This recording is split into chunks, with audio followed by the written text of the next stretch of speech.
नमस्कार, मैं Dinesh Kumar. Arms online class में आपका स्वागत है। आज हम कक्षा 10th के लिए राष्ट्रपति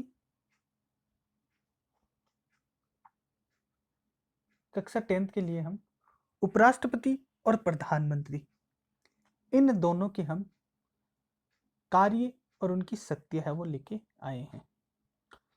तो सबसे पहले हम देख लेते हैं राष्ट्रपति के बारे में कि राष्ट्रपति का किस किस प्रकार से चुनाव होता है, कि राष्ट्रपति का क्या क्या निर्वाचन होता है और वह कौन कौन से पद है वो ग्रहण करता है और उनकी क्या क्या शक्ति होती है, क्या क्या कार्य होते हैं, उनके बारे में हम जान लेते हैं। तो सबसे पहले है उपराष्ट्रपति का निर्वाचन है वो देखते हैं। भारतीय संविधान के 63 अनुच्छेद में उपराष्ट्रपति के पद की व्यवस्था है वो की गई है। मतलब उपराष्ट्रपति का है वो अनुच्छेद 63 के अंतर्गत है वो इसका कार्यभार है वो, यानी इसका निर्वाचन है वो किया गया है। अनुच्छेद 63 के अंतर्गत किसका निर्वाचन किया गया है? उपराष्ट्रपति का। उपराष्ट्रपति का निर्वाचन संसद के दोनों सदनों के अंतर्गत है या संयुक्त बैठक के रूप में होता है। दोनों सदन मतलब लोकसभा और राज्यसभा, इन दोनों के अंतर्गत संयुक्त सदन है वो होता है। और यह निर्वाचन आपातकालीन प्रतिनिधित्व प्रणाली की एकल संक्रमणीय मत पद्धति से तथा गुप्त मतदान के द्वारा है वो निर्वाचन है वो होता है। किसका निर्वाचन होता है? गुप्त मतदान के द्वारा। उपराष्ट्रपति का निर्वाचन है वो किसके द्वारा होता है? गुप्त मतदान के द्वारा लोकसभा और राज्यसभा के अंतर्गत है वो होता है। इस पद के उम्मीदवार में निम्नलिखित योग्यताएं वो होनी चाहिए। मतलब उपराष्ट्रपति का पद ग्रहण करने के लिए, उसका निर्वाचन करने के लिए उपराष्ट्रपति के निम्न प्रकार से पद है वो होने चाहिए। जैसे पहला है वह भारत का नागरिक हो। उपराष्ट्रपति बनने के लिए सबसे पहले वह भारत का नागरिक होना है वो चाहिए। दूसरा पॉइंट है उसकी आयु, उपराष्ट्रपति बनने के लिए कम से कम उसकी आयु 35 वर्ष है वो होनी चाहिए। मतलब 35 वर्ष होने के बाद ही आप उपराष्ट्रपति के पद पर है वो निर्वाचन है वो कर सकते हो। फिर तीसरा पॉइंट है उसमें वे सभी योग्यताएं पाई जाए जो संविधान द्वारा राज्यसभा के सदस्यों के लिए निश्चित है वो की गई है। मतलब संविधान सभा के अंतर्गत, राज्यसभा के अंतर्गत, संविधान सभा में राज्यसभा के लिए जो भी उनके निर्वाचन के लिए राज्यसभा के सदस्यों के लिए निश्चित की गई है, वो सभी गुण है उसमें होने है वो चाहिए। मतलब वह सभी योग्यताएं है वो उसके अंतर्गत है वो होनी चाहिए। फिर देखते हैं कि उपराष्ट्रपति के क्या क्या पद है वो, मतलब किस प्रकार से पद है वो होता है। तो उपराष्ट्रपति के पद, उपराष्ट्रपति का कार्यकाल है वो कितने वर्ष का होता है? उपराष्ट्रपति का कार्यकाल है वो 5 वर्ष के बाद 5 वर्ष है वो होता है। मतलब 5 वर्ष तक उसका कार्यकाल है वो चलता रहता है उपराष्ट्रपति के पद पर। किंतु वह स्वेच्छा से त्याग पत्र द्वारा इस अवधि से पूर्व भी अपना पद है वो छोड़ सकता है। मतलब अगर उपराष्ट्रपति चाहे तो अपना त्याग पत्र भी दे सकता है, अथवा उसे राज्यसभा के कुल बहुमत द्वारा पास वो किया जाना चाहिए। पास किए गए प्रस्ताव से जिसे लोकसभा स्वीकार है वो कर लेता है। मतलब वह अगर अपना त्याग पत्र देता है तो राज्यसभा के बहुमत के द्वारा है वो पास है वो किया जाना चाहिए, और प्रस्ताव से है वो लोकसभा के अंतर्गत है उस प्रस्ताव को वह स्वीकार है वह कर ले। पदच्युत भी किया जा सकता है। ऐसे प्रस्ताव की सूचना है राष्ट्रपति को कितने दिन पहले देनी होती है? राष्ट्रपति को 14 दिन पहले है वो ये सूचना है वो किसके अंतर्गत देता है? लोकसभा और राज्यसभा के अंतर्गत है वो देनी या पूर्व है वो दी जाती है। 14 दिन के बाद ही वह अपना त्याग पत्र है वो, मतलब लोकसभा है और राज्यसभा है, लोकसभा है वह अपना उसका उपराष्ट्रपति का त्याग पत्र है वो स्वीकार है वो करती है। फिर बाद में उपराष्ट्रपति की शक्तियां और उसके कार्य है वो क्या क्या है वो देख लेते हैं। तो यहां से आपके प्रश्न भी बनते हैं कि उपराष्ट्रपति निर्वाचन होने के लिए क्या-क्या उनका किस अनुच्छेद के अंतर्गत वर्णन किया गया है, या फिर उनकी उपराष्ट्रपति बनने के लिए क्या-क्या योग्यताएँ होनी चाहिए। फिर बाद में उस प्रश्न बनता है कि उपराष्ट्रपति पद के लिए कितने वर्ष का कार्यकाल होता है और किस प्रकार से वह अपना त्यागपत्र देता है। तो ये कई तरीके से इसके इस टॉपिक से हमारे प्रश्न है वो बनते हैं। तो टॉपिक को ध्यान से सुनिएगा और ध्यान से देखिएगा। फिर बाद में उपराष्ट्रपति की शक्तियाँ और कार्य। तो उपराष्ट्रपति की शक्तियाँ और कार्य है वो इस प्रकार से हैं। सबसे पहले हम देखते हैं राज्यसभा का पदेन सभापति। उपराष्ट्रपति है वो राज्यसभा का क्या होता है, पदेन सभापति है वो होता है। तो उपराष्ट्रपति राज्यसभा का पदेन सभापति है वो माना जाता है। कौन? उपराष्ट्रपति। क्योंकि वह राज्यसभा का एक सदस्य है वो माना जाता है। कौन माना जाता है राज्यसभा का सदस्य? उपराष्ट्रपति है वो राज्यसभा का सदस्य है वो माना जाता है। इसलिए उसे मतदान का अधिकार है वो नहीं होता है। मतलब उपराष्ट्रपति है वो अपना मतदान है वो नहीं कर सकता। परंतु यदि विषय के पक्ष में और विपक्ष में बराबर मत हो तो उसे निर्णायक मत देने का अधिकार भी है वो होता है। किसको? उपराष्ट्रपति को अपना निर्णय लेने का अधिकार भी होता है, या निर्णय मत देने का अधिकार भी है वो होता है। उपराष्ट्रपति का यह सबसे प्रमुख कार्य है वो माना जाता है। कौन सा प्रमुख कार्य माना जाता है? कि उसे निर्णायक मत का अधिकार है वो होता है। फिर दूसरा है राष्ट्रपति की अनुपस्थिति में उसके पद का कार्यभार संभालना। मतलब जब राष्ट्रपति नहीं होता है तो उसके पद का कार्यभार है वो कौन संभालता है? उपराष्ट्रपति वो संभालता है। उपराष्ट्रपति निम्न 4 स्थितियों में राष्ट्रपति पद का कार्यभार है वो संभालता है। कौन कौन सा? उपराष्ट्रपति है वो निम्न 4 कार्यों के आधार पर अपना पद है वो या कार्यभार है वो संभालता है। सबसे पहला है राष्ट्रपति की मृत्यु हो जाने पर। सबसे पहला पॉइंट ये है कि राष्ट्रपति की अगर मृत्यु हो जाए तो उपराष्ट्रपति उसके स्थान पर उपराष्ट्रपति उसका कार्यभार है वो संभाल सकता है। दूसरा है राष्ट्रपति के त्यागपत्र दे देने पर। अगर राष्ट्रपति त्यागपत्र दे देता है तो भी उपराष्ट्रपति उसका कार्यभार है वो संभालता है। तीसरा है महाभियोग के कारण राष्ट्रपति को पद से भी हटाया जा सकता है। मतलब महाभियोग के कारण ही राष्ट्रपति को पद से हटाया जाता है, फिर भी उपराष्ट्रपति उसका कार्यभार है वो संभालता है। चौथा है अन्य किसी कारण से उत्पन्न राष्ट्रपति की असमर्थता की स्थिति में, जिसे रोग या फिर विदेश यात्रा के अंतर्गत जाना हुआ हो तो भी क्या करते हैं? उपराष्ट्रपति उसके कार्यभार और उसकी शक्तियों को वो संभालता है। अब है हमारा प्रधानमंत्री।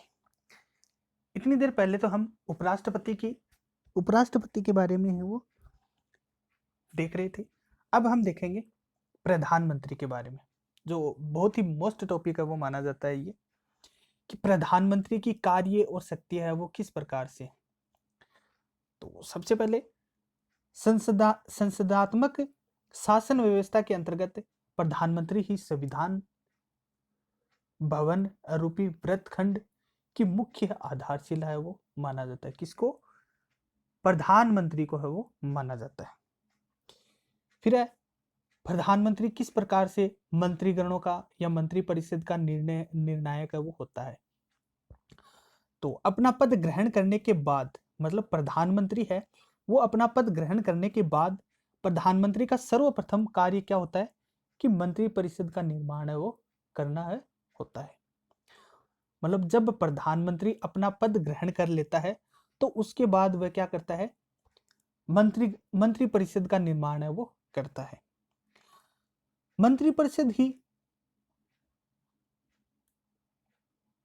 मंत्रिपरिषद प्रधानमंत्री ही निर्णय करता है कि वैधानिक सीमा के अंतर्गत रहते हुए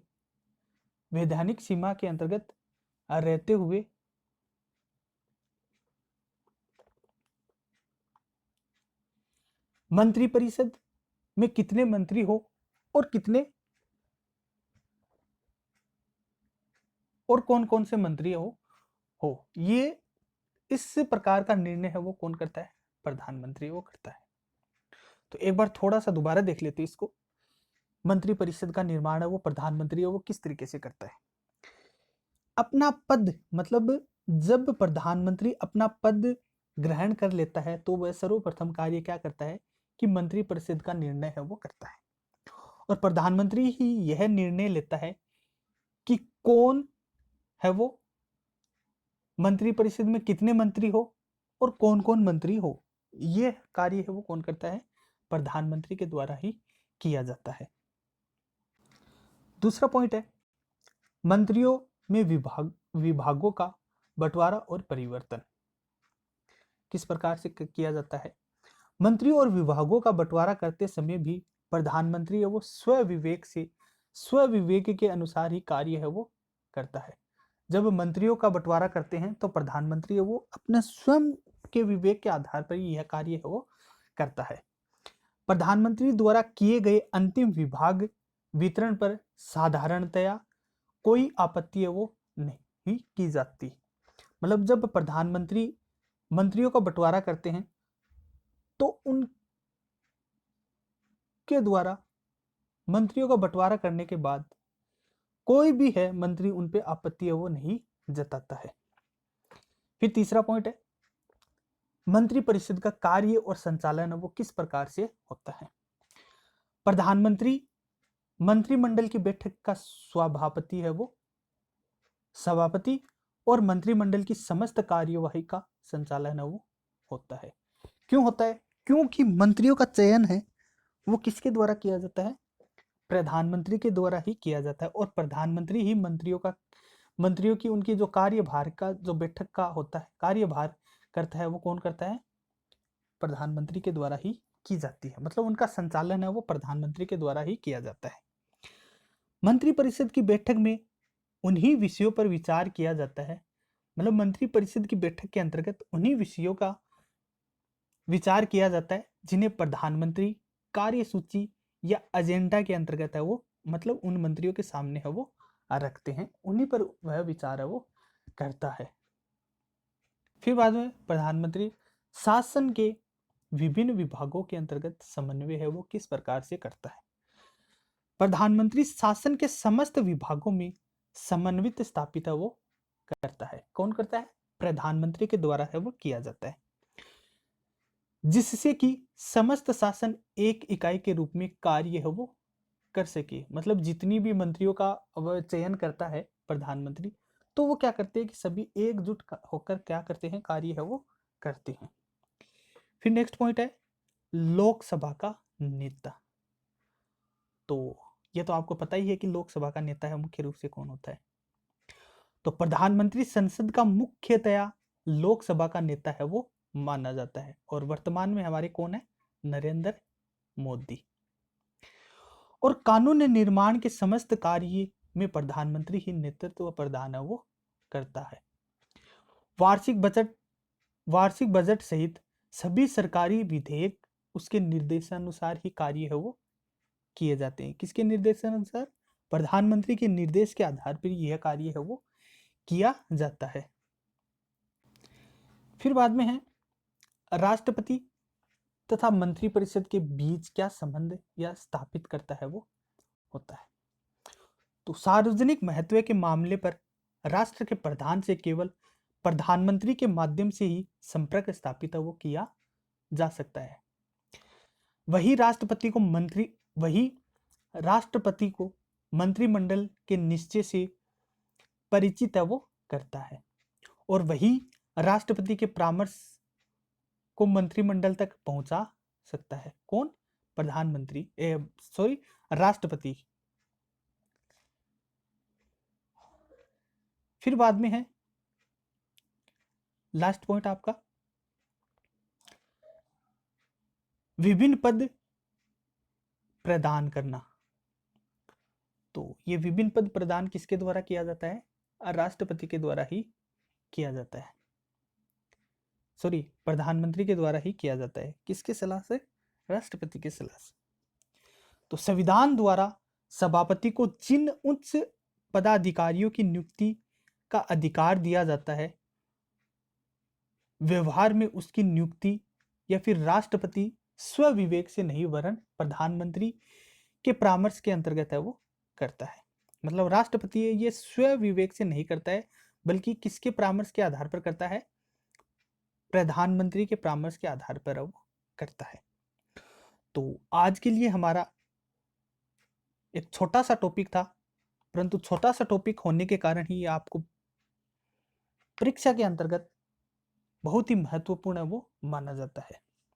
तो इस टॉपिक को अच्छे से याद कर ले और अच्छे से याद करके उसको वीडियो को पॉज करके दोबारा भी इस टॉपिक को आप देख सकते हो, क्योंकि ये परीक्षा की दृष्टि से बहुत ही महत्वपूर्ण होने के कारण ये कई बार है वो परीक्षा के अंतर्गत ये प्रश्न है वो कई बार है वो पूछा जाता है। जैसे मान लो प्रधानमंत्री की पूछ लेता है, राष्ट्रपति की पूछ लेता है, उपराष्ट्रपति की भी पूछ ले, आज कई तरीके से इस लेसन से इस टॉपिक से आपके प्रश्न है वो बनते हैं। तो मिलते हैं नेक्स्ट वीडियो में, तब तक के लिए जय हिंद, जय भारत।